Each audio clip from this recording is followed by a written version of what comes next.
I love wrestling, but if you watch like outside UFC, everything like Judo, high level. Judo's high level. My opinion, Judo is class. You know, Judo is class. What's harder?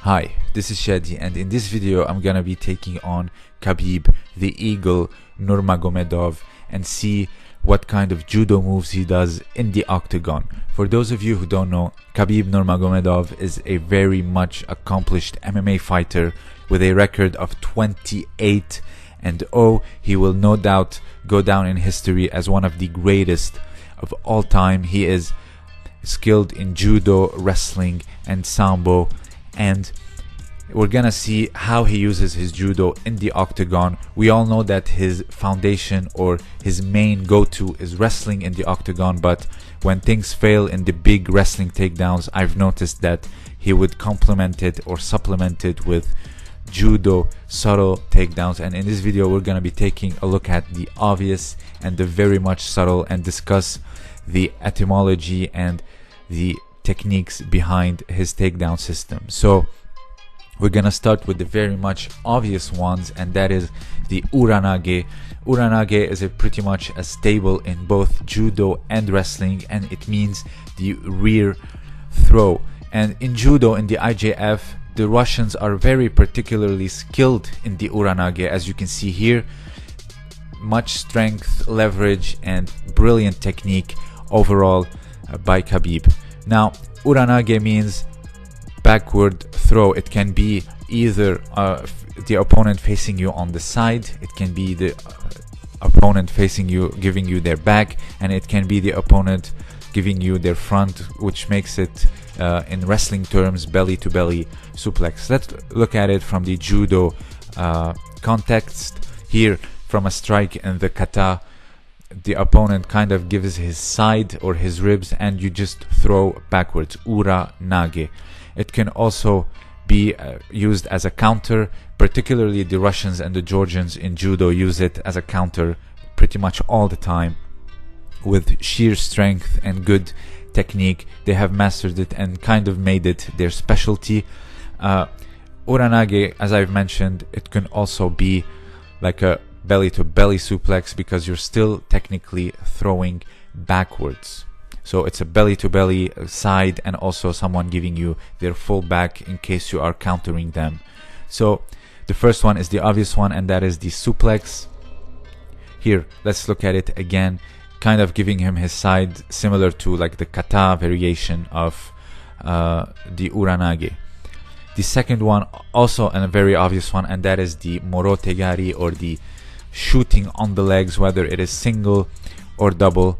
It is a staple in wrestling and in MMA, and also used to be legal back in the day in judo until up 2013, if I'm not mistaken. So here is a huge morotegari. Morotegari translates to literally as reaping with both hands. So it can be anything really. It can be the double leg takedown, it can be the single leg takedown, and it can be that body lock where you lift and just throw to the ground, not even grabbing the legs. So morotegari, reaping with both hands. Here you can see in the judo context doing like a sleeve and lapel, and then going down for both legs.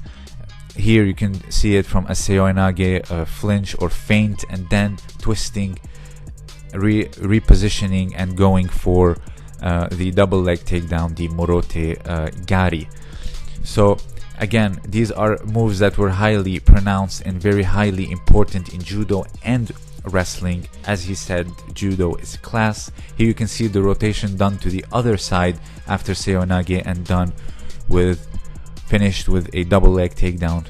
And also a single leg takedown is also a morotegari. You're still reaping with both hands, but you just went for one thigh, and here you can see, and continuing the rotation to avoid being taken down in someone's closed guard. Here let's see again, very brilliant or very mastered double leg takedown. The only drawback to this is you can easily fall into someone's guard.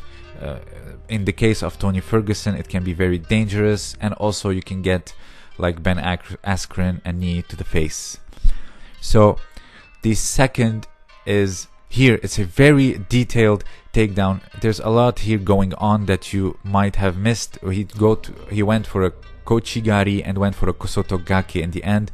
Here, the kosoto gake is hooking the leg from the outside and taking the opponent backward. He went initially for like a body lock and takedown, like a morotegari, but when he couldn't, he just put his leg behind his opponent, clipped it, and went for the kosoto gake. Here you can see it's a clip, like on the outside, and taking your opponent backward. It can be done with a lot of context, a lot of feints, etc. You can do it like a hopping variation also. So he went for a kochi, but then went for a kosoto gake. Let's see it again. So here you can see he's trying to sweep the leg on the inside. He couldn't, and then eventually put his leg on the outside and pushed his opponent backward for the kosoto gake. Now let's take a look at the kochigari, which he tried to go for first, and that is a minor inner reap. Gari means reap and gake means clipping. So kosoto gari is a minor inner reap, as you can see here, and gake is when you hook the leg with your own leg and fall backwards. So here you can see in a swaying motion to the side. There's many variations to the kochigari, and we're gonna see an example of a successful kochi with Khabib later. Here you can see you can clip, that's a gake or a makikomi. There's many words to it, but basically gari is a reap, gake is a clipping with your own leg. You can see it's becomes kind of like a different technique. You can continue rolling in order to avoid falling into someone's closed guard and being caught and just get in trouble.